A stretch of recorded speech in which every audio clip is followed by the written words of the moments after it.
Hello everyone. तो पिछले lecture में हमने hospital lighting and health care lighting का इंट्रोडक्शन देखा था and different types of light fixtures या फिर क्या पर्पस हो सकता है हॉस्पिटल लाइटिंग का, वो हमने डील किया था। नेक्स्ट आज हम इसी टॉपिक में आगे कंटिन्यू करेंगे। जनरल लाइटिंग्स का के लिए क्या क्या कंसिड्रेशंस हो सकते हैं हॉस्पिटल या फिर हेल्थ केयर एरिया में, उसके लिए हम यहाँ पर देखेंगे। ठीक है, तो शुरू करते हैं। तो सबसे पहले अगर हम देखें, यहाँ पर हम देख पा रहे हैं टाइप्स ऑफ लाइटिंग। ठीक है, तो टाइप्स ऑफ लाइटिंग या जनरल क्या लाइटिंग स्कीम्स बोल सकते हैं। ठीक है, लाइटिंग स्कीम हो गया, लाइटिंग डिज़ाइन हो गया या लाइटिंग मेथड हो गया। तो हम अपने हेल्थ केयर यूनिट्स में, हेल्थ केयर कैंपस में या फिर हॉस्पिटल कैंपस में किस किस तरीके का लाइटिंग डिज़ाइन यहाँ पर अडॉप्ट किया जा सकता है, वो हम यहाँ पर देख सकते हैं। तो जनरल 3 तरीके का लाइटिंग स्कीम या फिर लाइटिंग मेथड यूज़ किया जाता है। First one is ambient lighting.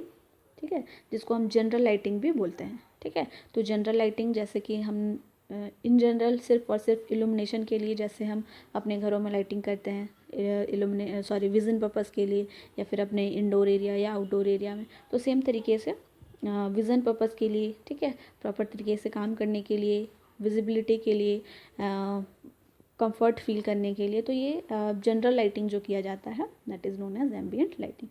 तो सबसे एक टाइप का लाइटिंग स्कीम्स होता है जो कि रहता ही है। ठीक है, दैट इज़ एम्बिएंट लाइटिंग और जनरल लाइटिंग। ठीक है, तो यहाँ पर हम simple LEDs, bulb, CFL, fluorescent lamp install कर सकते हैं। ठीक है, ये आपका कॉरिडोर में हो सकता है, एंट्रेंस में हो सकता है, आउटडोर एरिया में, पार्किंग्स में हो सकता है। ठीक है, तो जनरल लाइटिंग दैट मीन्स कि जनरल वर्क के लिए, जनरल पर्पज़ के लिए इसको इंस्टॉल किया जा रहा है।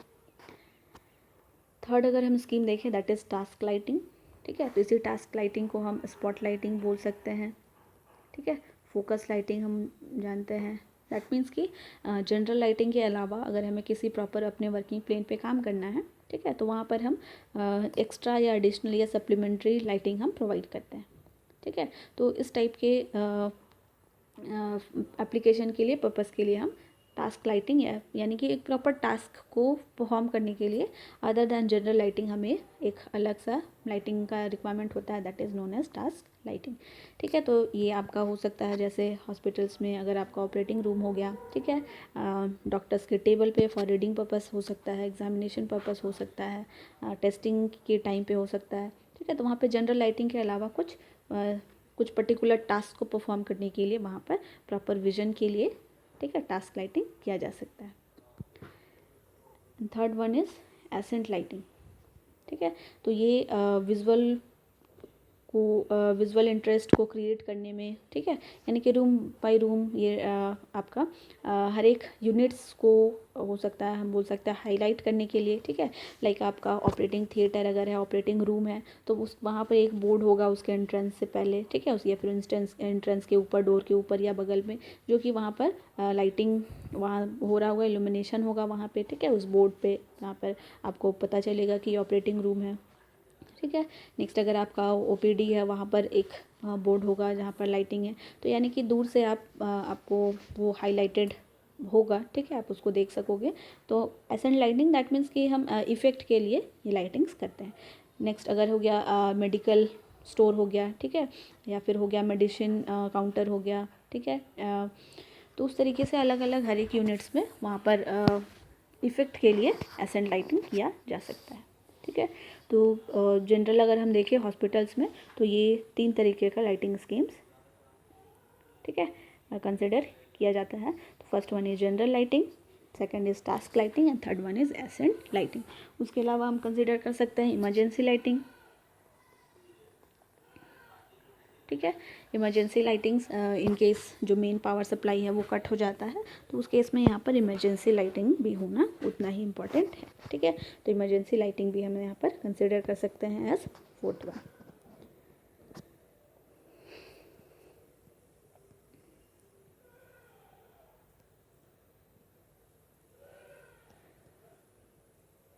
ठीक है, तो नेक्स्ट है जनरल क्या क्या कंसिडरेशंस हो सकता है while designing any hospital lighting scheme.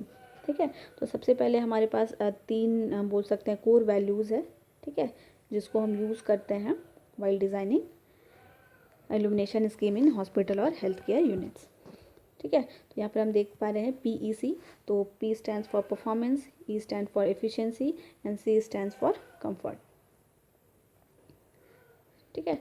तो इस PEC फॉर्मूला को यूज़ करके यहाँ पर ध्यान रखा जाता है वाइल डिज़ाइनिंग, जो भी हम डिज़ाइन कर रहे हैं, इंस्टॉलेशन कर रहे हैं लाइटिंग का, तो उस वक्त में। तो पहला जो है परफॉर्मेंस, दैट मीन्स कि जो परफॉर्मेंस होना चाहिए वो हाई क्वालिटी का होना चाहिए, जितना हमें प्रॉपर किसी एक पर्टिकुलर वर्क को परफॉर्म करने के लिए इल्यूमिनेशन लेवल का रिक्वायरमेंट है, वो एडुक्वेट इल्यूमिनेशन प्रोवाइड करना चाहिए, यूनिफॉर्म करना चाहिए, ठीक है, लॉन्ग लाइफ होना चाहिए। तो इस तरीके से हम उनके परफॉर्मेंस का खास ध्यान रखते हैं। अगर हम बल्ब का सिलेक्ट कर रहे हैं, ठीक है, या फिर प्रॉपर टास्क बेसिस पे अगर हम लाइट का सिलेक्शन कर रहे हैं, ठीक है। तो इस तरीके से हम परफॉर्मेंस को सबसे इम्पॉर्टेंट फैक्टर, इम्पॉर्टेंट टर्म्स या इम्पॉर्टेंट सबसे प्रायोरिटी में हम रखते हैं परफॉर्मेंस को, ठीक है। Next is efficiency. तो जितना परफॉर्मेंस हमारे लिए मैटर करता है उतना ही एफिशिएंसी भी मैटर करता है, कि जो भी लक्ष्य हमें ठीक है, जो भी हम डिज़ाइन किए हुए हैं किसी पर्टिकुलर काम को करने के लिए, तो उस टाइम पे जो भी जितना भी इल्यूमिनेशन लेवल मिल रहा हो, जितना लक्ष्य हमारी वर्किंग प्लेन पे आ रहा हो, तो उस पे ही हम जो भी टास्क हो रहा है वो टास्क 100% एफिशिएंसी के साथ कंप्लीट हो पाए। एंड नेक्स्ट इज़ कंफर्ट, ठीक है। तो ये भी हमारे लिए काफ़ी इंपॉर्टेंट फैक्टर होता है कि किसी तरीके का ग्लेयर्स प्रोड्यूस ना करे, जिससे कि हमें आई स्ट्रेस हो, ठीक है, जो कि मेंटल स्ट्रेस को डिस्टर्ब करने में हेल्प करता है। तो इस तरीके से यहाँ पर हम कंफर्टेबिलिटी को खास ध्यान रखेंगे, ठीक है, इधर वो डॉक्टर के लिए हो, वहाँ पे वर्किंग स्टाफ्स के लिए हो, या फिर पेशेंट्स के लिए हो, ठीक है। तो कंफर्ट जो है ये लाइट्स के थ्रू जो भी आ रहा है, ठीक है, तो हर एक पर्सन के लिए ये यहाँ पर कंफर्ट फील कराना चाहिए। तो ये हमारे लिए PEC हो गया, परफॉर्मेंस, एफिशिएंसी एंड कंफर्ट। तो इन तीनों का हम खास ध्यान रखते हैं कि हम जब डिज़ाइन कर रहे हैं तो ये हमारे लिए सबसे इम्पॉर्टेंट या टॉप मोस्ट कंसिडरेशंस होने चाहिए, ठीक है। इसके अलावा अगर हम यूनिट बाय यूनिट देखें तो डिफरेंट यूनिट्स के लिए डिफरेंट कंसिडरेशंस आएंगे अगेन, ठीक है। तो सिंस सबसे पहले अगर हम यहाँ पर एंट्रेंस के लिए देखें, ठीक है, तो यहाँ पर हम लाइटिंग कंसिडरेशन अगर हम एंट्रेंस के लिए देखते हैं, तो जो हॉस्पिटल से हेल्थ केयर यूनिट्स का जो एंट्रेंस होता है, ठीक है, वो सबसे पहले यहाँ पर कोई भी विज़िट करता है, ठीक है, ये सबसे स्टार्टिंग पोर्शन होता है हॉस्पिटल का। तो यहाँ पर सबसे ज़्यादा खास ध्यान रखना चाहिए कि, ठीक है, यहाँ पर प्रॉपर लाइटिंग हो, क्योंकि एंट्रेंस पे अगर प्रॉपर लाइटिंग नहीं होगा तो हो सकता है जो भी पेशेंट्स एंटर कर रहे हैं, ठीक है, उनको दिक्कत आएगा। एज वेल एज़ यहाँ पर एस्थेटिक्स पार्ट को भी ध्यान में रखना है, ठीक है, कि जो भी एंट्रेंस है वो प्रॉपर तरीके से इफ़ेक्ट लाइटिंग वहाँ पे हो, ठीक है, सभी के लिए विजिबल हो, प्रॉपर विज़न हो, इल्यूमिनेटेड हो। तो इस तरीके से एंट्रेंस के लिए ये सबसे इम्पॉर्टेंट होता है कि दैट मीन्स कि हम बोल सकते हैं कि सबसे पहला हम जहाँ पर अप्रोच कर रहे हैं वो अगर इंटरेस्टिंग हो, ठीक है, अट्रैक्टिव हो, तो हम आगे भी प्रोसीड कर सकते हैं, ठीक है। तो अगर हमारा एंट्रेंस ही अगर डार्क होगा, ठीक है, प्रॉपर लाइटिंग नहीं होगा, तो हम हो सकता है कि हम उस हॉस्पिटल को रेकमेंड ना करें। तो इसलिए हम यहाँ पर जो बाहर से ही हमारा जो फर्स्ट इम्प्रेशन होना चाहिए वो एंट्रेंस के लिए, ठीक है, वो परफेक्ट होना चाहिए। तो इस वजह से एंट्रेंस के लाइटिंग पे काफ़ी ध्यान रखा जाता है। तो यहाँ पर 4 काइंड ऑफ लाइटिंग यहाँ पर इंस्टॉल किया जा सकता है, लाइक जनरल लाइटिंग, ठीक है, जनरल सिर्फ विजन पर्पस के लिए यहाँ पर इल्यूमिनेशन हो सकता है, ठीक है, सस्पेंडेड लाइटिंग हो सकता है, ठीक है, पेंडेंट लाइटिंग बोल सकते हैं, काउंटर्स के पास या फिर रिसेप्शन एरिया के पास वहाँ पर सस्पेंडेड या पेंडेंट टाइप का लैंप हम इंस्टॉल करेंगे। एसेंट लाइटिंग, ठीक है, यानी कि इफ़ेक्ट के लिए, दैट मीन्स कि जो हमारा एंट्रेंस होता है वहीं पे बोर्ड लगा होता है कि किस किस डायरेक्शन में कौन कौन सा यूनिट्स है, कौन कौन सा वार्ड्स है, तो वहाँ पर बोर्ड्स में लाइटिंग, ठीक है, तो वैसेंट लाइटिंग हो गया, वॉल माउंटेड लाइटिंग, ठीक है।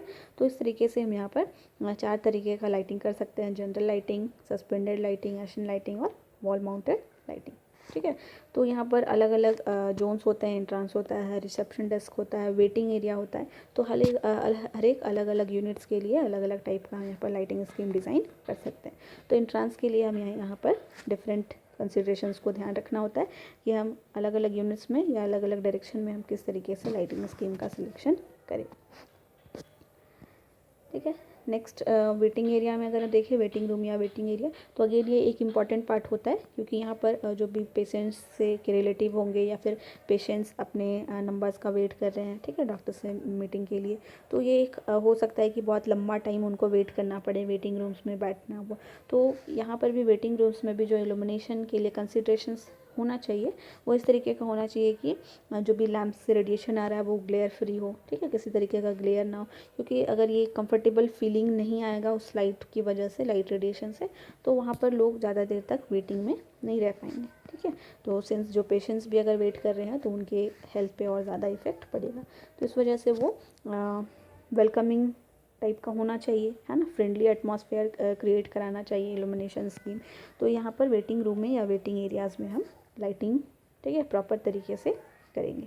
ठीक है। तो सूदिंग एटमॉस्फेयर होना चाहिए, ठीक है, friendly and welcoming environment create कराना चाहिए, ठीक है, ग्लेयर फ्री होना चाहिए।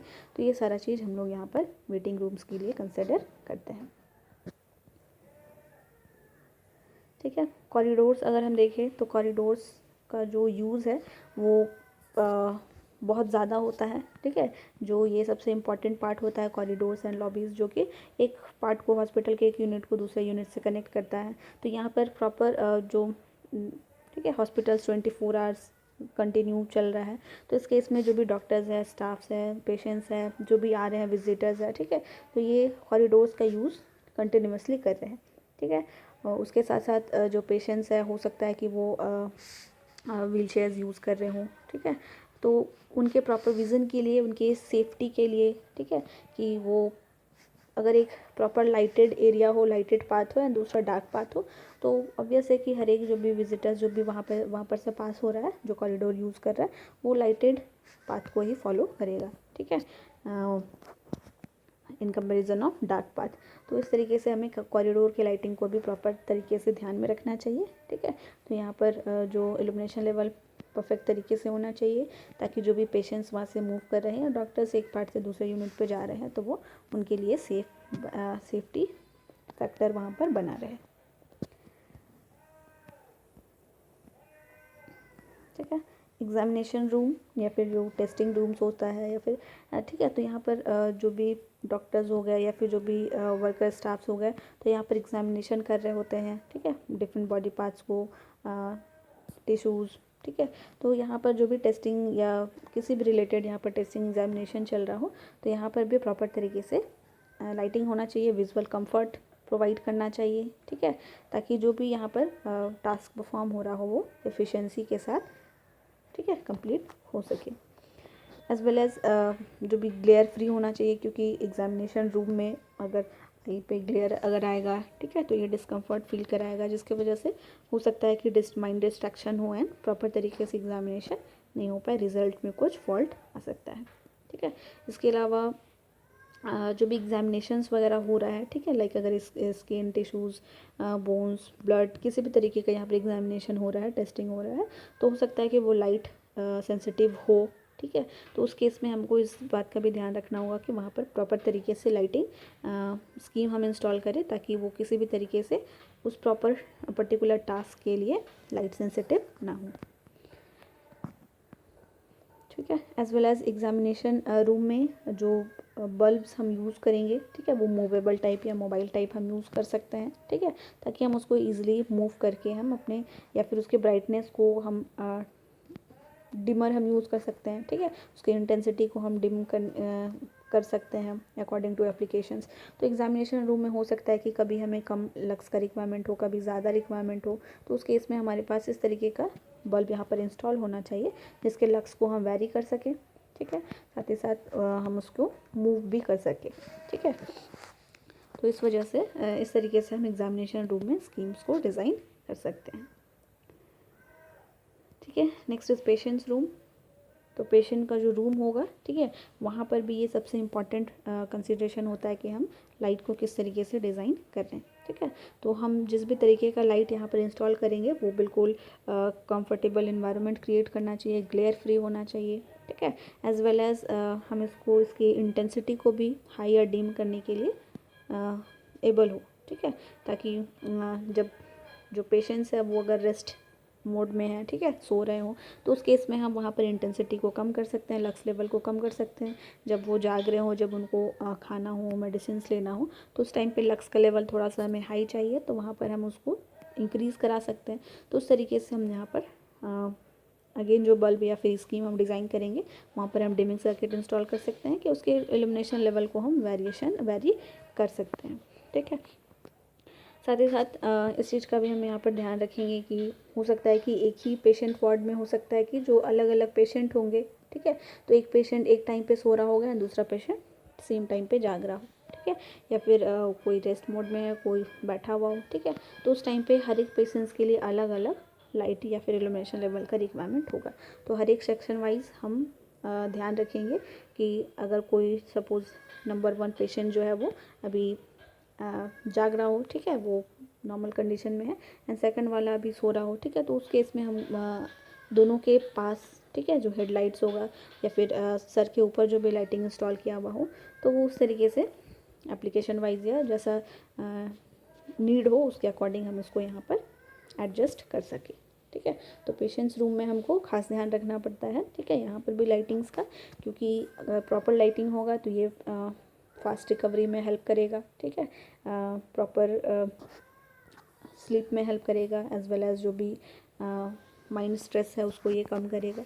तो इस तरीके से पेशेंट्स रूम में भी जो इल्यूमिनेशन स्कीम है वो काफ़ी ज़्यादा इंपॉर्टेंट रोल प्ले करता है, ठीक है। नेक्स्ट इज ऑपरेशन थिएटर, ठीक है, तो ये भी यहाँ पर काफ़ी इंपॉर्टेंट है लाइटिंग डिज़ाइन, ठीक है। यहाँ पर थोड़ा भी अगर डिस्ट्रैक्शन हुआ तो ये किसी के, ठीक है, बहुत लंबा लॉस, बहुत बड़ा लॉस, ठीक है, किसी एक पर्टिकुलर पर्सन को हो सकता है, ठीक है।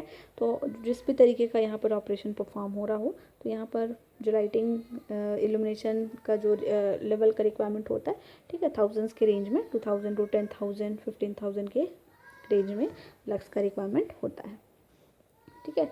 तो यहाँ पर भी हम ऑपरेशन थिएटर्स में प्रॉपर तरीके से लाइटिंग स्कीम डिज़ाइन करें, ठीक है। पेंडेंट या फिर जो हैंगिंग टाइप है उसके जगह पर हम यहाँ पर मोबाइल टाइप यूज़ कर सकते हैं, ठीक है। तो यहाँ पर किस टाइप का हम देख चुके हैं ऑपरेशन थिएटर में किस तरीके का लैंप हम इंस्टॉल करते हैं, ठीक है, लक्स लेवल हमको यहाँ पर दिया हुआ है। तो इस तरीके का हम स्पेशल कंसिड्रेशन स्पेशल केसेस में यहाँ पर एम्प्लॉय कर सकते हैं, ठीक है। तो हम लोग कंक्लूड करते हैं, ये जो हमारा कंप्लीट टॉपिक है हॉस्पिटल या फिर हेल्थ केयर यूनिट में इल्यूमिनेशन, ठीक है। तो ठीक है, तो पिछले लेक्चर में जैसे हमने देखा था कि क्यों इम्पॉर्टेंट है, हम लोग हॉस्पिटल लाइटिंग क्यों कर रहे हैं, तो जनरल लाइटिंग के लिए एज वेल एज प्रॉपर जो भी वहाँ पे हॉस्पिटल स्टाफ है, विजिटर्स है, पेशेंट्स है, डॉक्टर्स है, तो उन सभी के लिए, ठीक है, उनके परफॉर्मेंस के लिए, ठीक है, फॉल्ट फ्री या एरर फ्री उनके वर्क के लिए, तो यहाँ पर लाइटिंग उतना ही इम्पॉर्टेंट है, ठीक है। एनर्जी एफिशिएंस बल्ब्स हम लाइक LEDs हम यूज़ कर सकते हैं, फ्लोरेसेंट CFL, ठीक है, application wise and unit wise, that means कि जनरल वार्ड के लिए, OT के लिए, हर जगह के लिए अलग अलग टाइप का लैम्प हम यहाँ पर यूज़ कर सकते हैं, ठीक है। एंड सबसे इम्पॉर्टेंट जो कंसिडरेशन था हमारे पास परफॉर्मेंस PEC फॉर्मूले पे हम काम करते हैं, ठीक है, परफॉर्मेंस, एफिशिएंसी एंड कंफर्ट, तो इन तीनों पे हम खास ध्यान रखेंगे एंड इन्हीं के अकॉर्डिंगली हम हर एक यूनिट्स में लाइटिंग स्कीम्स का इंस्टॉलेशन हम करते हैं, इधर वो सिलेक्शन ऑफ लैम्प के लिए हो या फिर सिलेक्शन ऑफ लाइटिंग स्कीम या डिज़ाइन के लिए हो, तो हम इन्हीं फॉर्मूले का यूज़ करके हर एक चीज़ को यहाँ पर एम्प्लॉय करेंगे। So that's all about hospital and health care lighting system. Thank you everyone.